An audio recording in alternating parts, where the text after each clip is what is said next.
So என்றைக்குமே இல்லாத ஒரு அன்யூஷுவல் வீடியோ இது. இது ஒரு 2 ட்ரேடர்ஸ்குள்ளே இருக்கிற ஒரு சிட் சேட் கான்வர்சேஷன் மாதிரி வச்சுக்கோங்களேன். உங்களுக்கும் எனக்கும் உள்ள ஒரு சின்ன ஒரு கான்வர்சேஷன் ட்ரேடிங் பற்றி. பொதுவாகவே எல்லாருமே ட்ரேடிங்னா லூஸ் பண்ணுறாங்கன்ற ஒரு எண்ணம் ஸ்ட்ராங்காக இருக்கும்.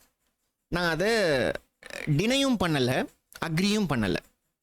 ஏன் அப்படின்னு பார்த்தீங்கன்னா, இங்கே ட்ரேடிங்கில் எல்லாருமே பிரச்சனையாக நினைக்கிறது என்னன்னு ஃபஸ்ட்டு பார்ப்போம்.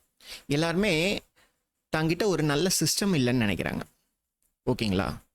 ஆனால் பிரச்சனை சிஸ்டம் இல்லை, ஏன்றதை இந்த வீடியோவில் பார்ப்போம். ஏன்னா ஒரு சிஸ்டமாக இருக்கட்டும், அது நீங்கள் என்ன சிஸ்டம் வேணால் எடுத்துக்கோங்க. ஏன்னா இப்போ சிஸ்டமை பற்றி பேச நான் வரல. ஒரு சூப்பர் ட்ரெண்ட் எடுத்துக்கோங்களேன், இல்லை ஒரு இஎம்ஐ எடுத்துக்கோங்களேன். இப்போ அந்த சிஸ்டம் நமக்கு ஃபெயிலியர் தரப்போகிறது கிடையாது, ஆனால் சக்ஸஸ் தருதான்றது அடுத்த கேள்வி. அந்த டாபிக்குள்ளாரே நம்ம போக வேண்டாம். ஆனால் ஒரு ஃபெயிலியர் தராத ஒரு சிஸ்டமை எடுத்து நம்ம எல்லாரும் லூஸ் பண்ணிட்டு இருக்கோம். அப்போ இங்கே ஏதோ ஒரு பிரச்சனை இருக்குன்றது உங்களுக்கு தெரியலையா? அந்த பிரச்சனையை பற்றி இப்போ பேசலாம். என்ன பிரச்சனைனா, நம்ம தான் பிரச்சனை, வேற யாருமே பிரச்சனை இல்லை. நமக்கு எதிரி நம்ம மட்டும்தான். நம்மளோட காசு லூஸ் ஆகிறதுக்கு ஒரே காரணம் நம்ம மட்டும்தான். அந்த காரணங்கள் என்னன்னா, 2 வகையான காரணம் இருக்கு. ஒரு காரணம் பார்த்தீங்கன்னா, நம்ம ஒரு ரூல்ஸை செட் பண்ணுறது இல்லை, இல்லைன்னா அந்த ரூல்ஸை செட் பண்ணதை ஃபாலோ பண்ணுறது இல்லை. அதாவது நம்ம ஒரு ஸ்ட்ராட்டஜி வச்சுருப்போம். சூப்பர் ட்ரெண்டே வச்சுக்கோங்களேன். அது சூப்பர் ட்ரெண்டு 10,2 சூப்பர் ட்ரெண்டு வச்சுருக்கீங்க. இப்போ சேஞ்ச் ஆச்சுன்னா, அதாவது ஒரு செல்லிங்லேருந்து பையிங்க்கு சேஞ்ச் ஆச்சுன்னா நம்ம பை பண்ணுவோம் ஸ்ட்ராங்காக. ஆனால் அந்த என்டையர் ரேலியை ரைட் பண்ணுவோமான்னு கேட்டிங்கன்னா, எங்கேருந்தோ ஒரு பயம் வந்துக்கிட்டே இருக்கும். அந்த பயம் ஏன் வருது? அதை புரிஞ்சுக்கிட்டீங்கன்னா நீங்கள் அந்த ட்ரேடை க்ளோஸ் பண்ண மாட்டீங்க. ஆனால் இங்கே என்ன பிரச்சனைனா, யாருக்குமே அதை புரிஞ்சிக்கணுன்ற எண்ணம் இல்லை. எல்லாருக்குமே என்ன தேவைப்படுது? ஒரு சிம்பிளான ஸ்ட்ராட்டஜி வேணும். எனக்கு பை எங்கே பண்ணணும், செல் எங்கே பண்ணணும், அதுக்கு பின்னாடி என்ன நடந்தாலும் எனக்கு கவலை இல்லை. இந்த எண்ணத்தில் இருக்கும்போது எப்படி உங்களால் ஒரு சிஸ்டமை புரிஞ்சிக்க முடியும்? ஒரு சிஸ்டமை நீங்கள் புரிஞ்சிக்கலைன்னா எப்படி அந்த சிஸ்டமை கான்ஃபிடென்ட்டாக ட்ரேட் பண்ண முடியும்? அந்த சிஸ்டமில் என்ன நடக்குதுன்னு தெரிஞ்சாதானே அதை கான்ஃபிடென்ட்டாக ட்ரேட் பண்ண முடியும். கான்ஃபிடென்ட்டாக ட்ரேட் எடுத்தால் தானே உங்களால் ஹோல்டு பண்ண முடியும், ஓகேங்களா? இப்போ சரி, இது ஒரு பார்ட் இருக்கட்டும். இது சம்பாதிக்காததுக்கான ரீசன். ஏன் மணியை லூஸ் பண்ணுறோம் அப்படின்றதுக்கான ஒரு ரீசன் இருக்குது. இப்போ ஒரு சிஸ்டம் இருக்குது, அதில் உங்களோட ஸ்டாப் லாஸ் ஹிட் ஆகிடுச்சு. ஆனால் உங்கள் ஸ்க்ரீனில் ஒரு ரெட் கலர் நம்பர் தெரியும். அது -1000 இருக்கலாம், -10,000 இருக்கலாம், -1 lakh இருக்கலாம், ஓகேங்களா? அந்த மைனஸ்ன்ற நம்பரை நம்மளால் ஏற்றுக்கிறதுக்கு கொஞ்சம் கூட விருப்பமே இல்லை. ஆக்சுவலாக அதை நீங்கள் என்னைக்கு ஏற்றுக்கிறீங்களோ அன்னைக்கு உங்களோட ட்ரேடிங் ஃபிக்ஸ் ஆகும். விச் மீன்ஸ் நீங்கள் லூஸ் பண்ணுறதை நிறுத்துவீங்க. அந்த -1000 புக் பண்ணியிருந்தீங்கன்னா உங்களுக்கு -10,000 ஆயிருக்காது. அந்த -10,000 புக் பண்ணியிருந்தீங்கன்னா -1 lakh ஆயிருக்காது. இதை எத்தனை பேர் ஒத்துக்கிறீங்க? உங்களால் ஒத்துக்க முடியும். ஏன் அப்படின்னு பார்த்தீங்கன்னா, இந்த மிஸ்டேக்ஸை நீங்கள் செய்கிறீங்க, ஆனால் அதை பப்ளிக்காக அக்னாலேஜ் பண்ண முடியாது. இப்போது இது உங்களுக்கே ஒரு ஃபன்னியான ஒரு விஷயமா தெரியலையா?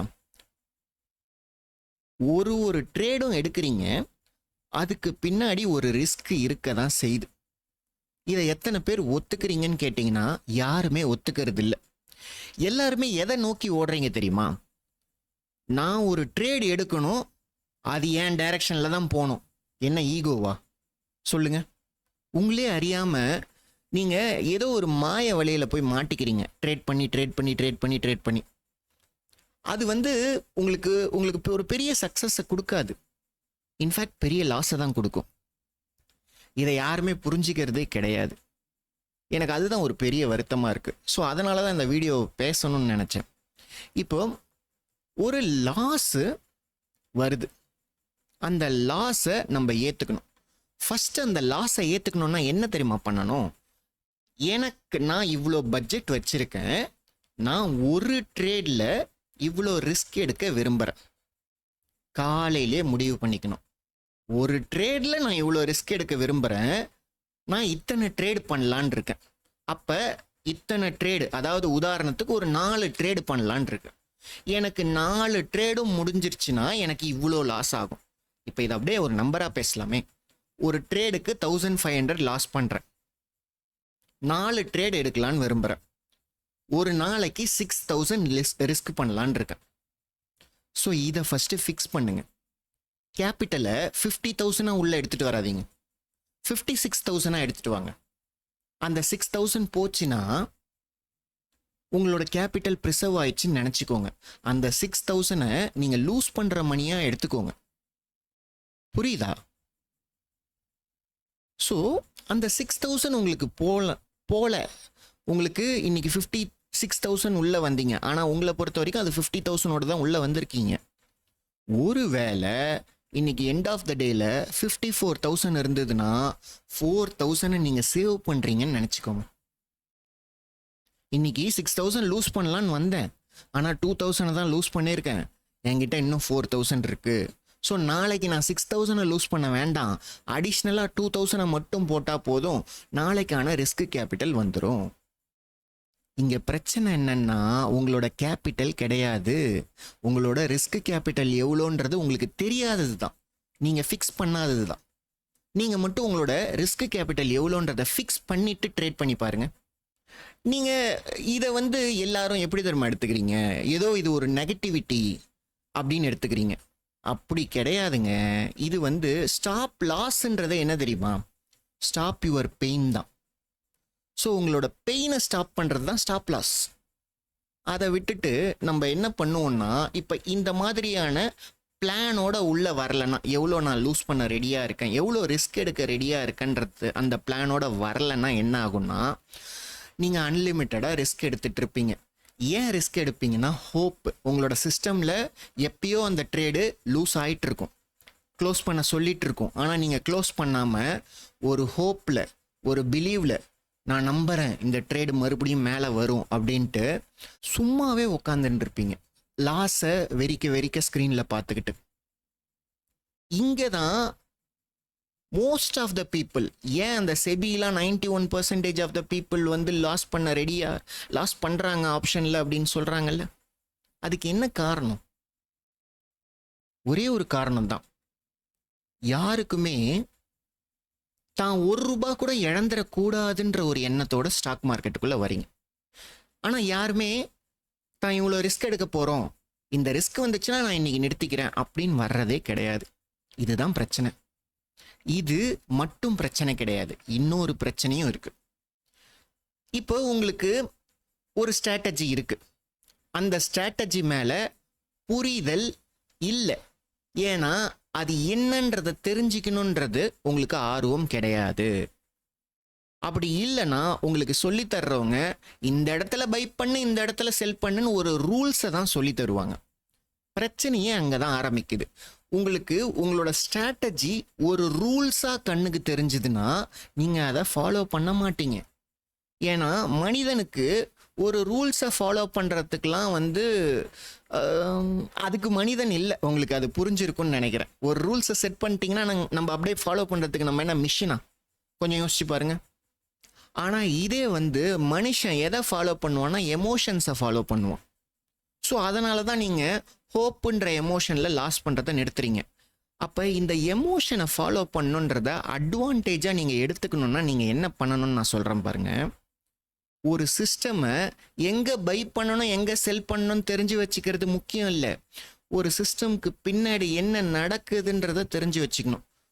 அதே சூப்பர் ட்ரெண்ட் எக்ஸாம்பிளுக்கே வருவோமே.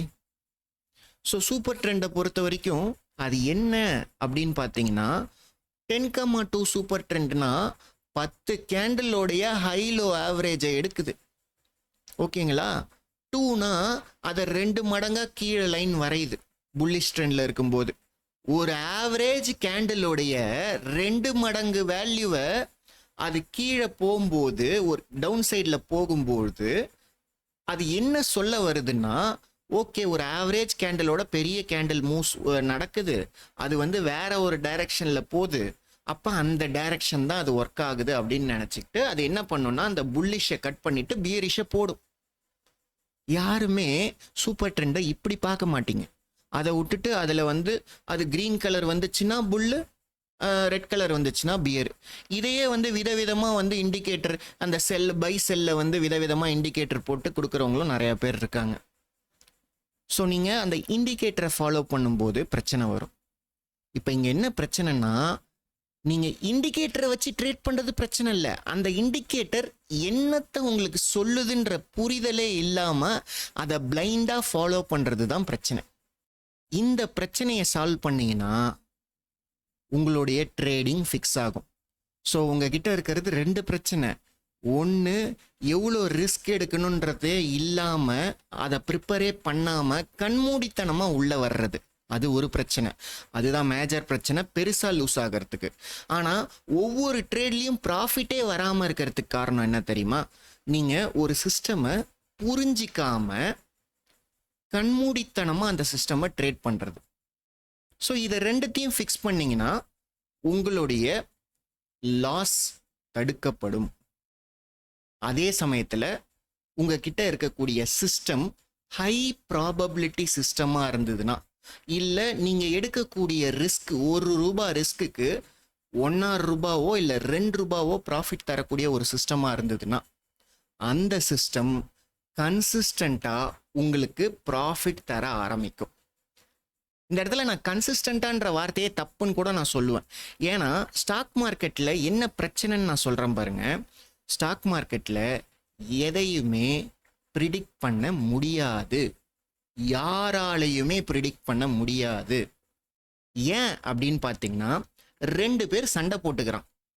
அந்த சண்டையை நம்மளால தடுக்க போகிறதுக்கு முன்னாடி அவன் யாருன்னு தெரிஞ்சாதான் நம்ம போய் நின்னா நம்மளை மதிப்பானா மாட்டானான்றது தெரியும். நீங்கள் பாட்டுன்னு குறுக்க ஒரு 2 பெரிய பைல்வான் சண்டை போட்டுன்னு இருக்கும்போது குறுக்க போயிட்டு இந்தாங்க நில்லுங்க அப்படின்னாக்கா உங்களை அடிச்சு தள்ளிட்டு போயிட்டே இருப்பான். ஸ்டாக் மார்க்கெட்டும் அந்த மாதிரி தான்.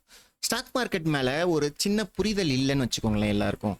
எல்லாரும் என்ன நினச்சிக்கிறீங்கன்னா, ஏதோ ஒரு கோடில் லைனில் வந்து ஸ்டாக் மார்க்கெட் அந்த கேண்டில் தொட்டுட்டு ரிவர்ஸ் ஆகிடு, கேண்டில் தான் ஸ்டாக் மார்க்கெட் நினச்சிட்டு இருக்கீங்க. ஃபஸ்ட்டு அந்த கேண்டில்னாலே என்னன்றது உங்களுக்கு தெரியல.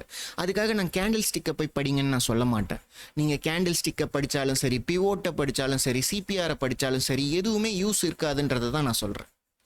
ஏன்னா ஸ்டாக் மார்க்கெட்டை கண்ட்ரோல் பண்ணுறது கேண்டில் ஸ்டிக்கோ இல்லை ஒரு கோடோ கிடையாது. ஸ்டாக் மார்க்கெட்டை கண்ட்ரோல் பண்ணுறது ட்ரேடர்ஸ், பிக் பிளேயர்ஸ்.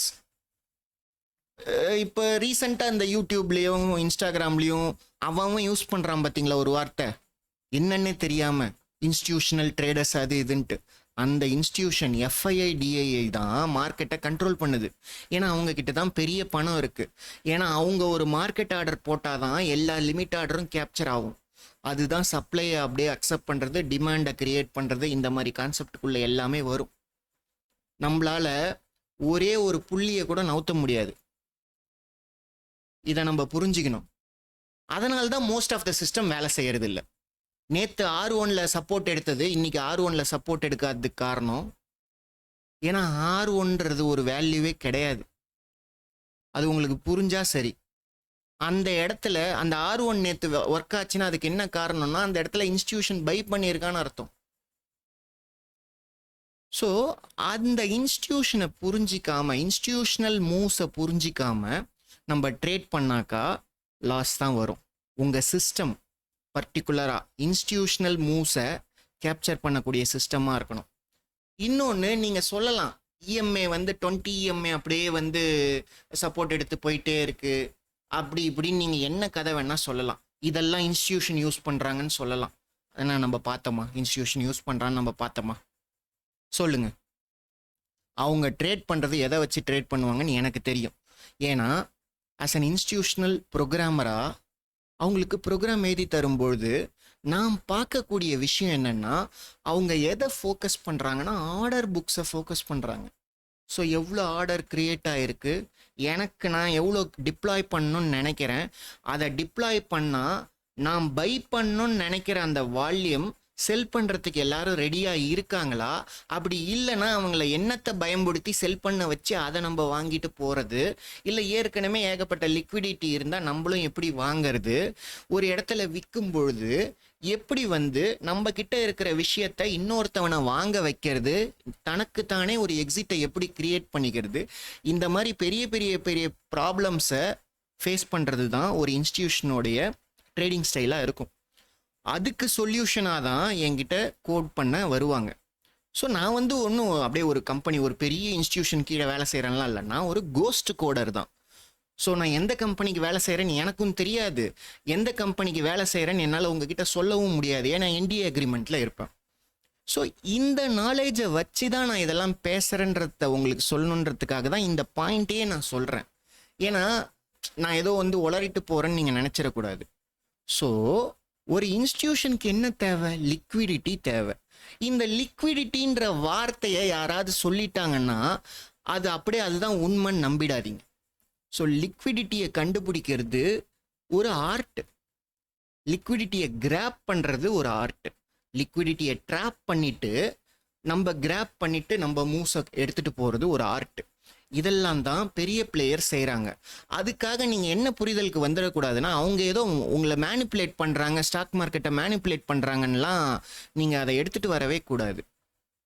ஏன்னா அவங்க மேனிப்புலேட் பண்ணுறாங்க பண்ணலை, அவங்க பாயிண்ட் ஆஃப் வியூவில் அது மேனிப்புலேஷன் கிடையாது. அவங்களுக்கு ஒரு லிக்விடேஷன் வேணும், அவங்க மார்க்கெட்டுக்குள்ளே என்டர் ஆகணும், அதுக்கு ஒரு லிக்விடிட்டி தேவைப்படுது, அதுக்கு உங்களை பயன்படுத்திக்கிறாங்க. உங்களுக்கு அறிவு இருந்தால் நீங்கள் அந்த இடத்துல செல் பண்ணியிருக்க மாட்டீங்க. லைட்டாக ஒரு மார்க்கெட் கீழே ஊழ்ந்தவுடனே நீங்கள் செல் பண்ணிட்டு வந்துடுவீங்க. செல் பண்ண உடனே மார்க்கெட் உங்கள் டைரக்ஷன்லேயே போகும். இது ஒன்றும் உங்களை யாரும் ட்ராப் பண்ணலாம் இல்லை, நீங்கள் தான் உங்களை ட்ராப் பண்ணிக்கிறீங்க.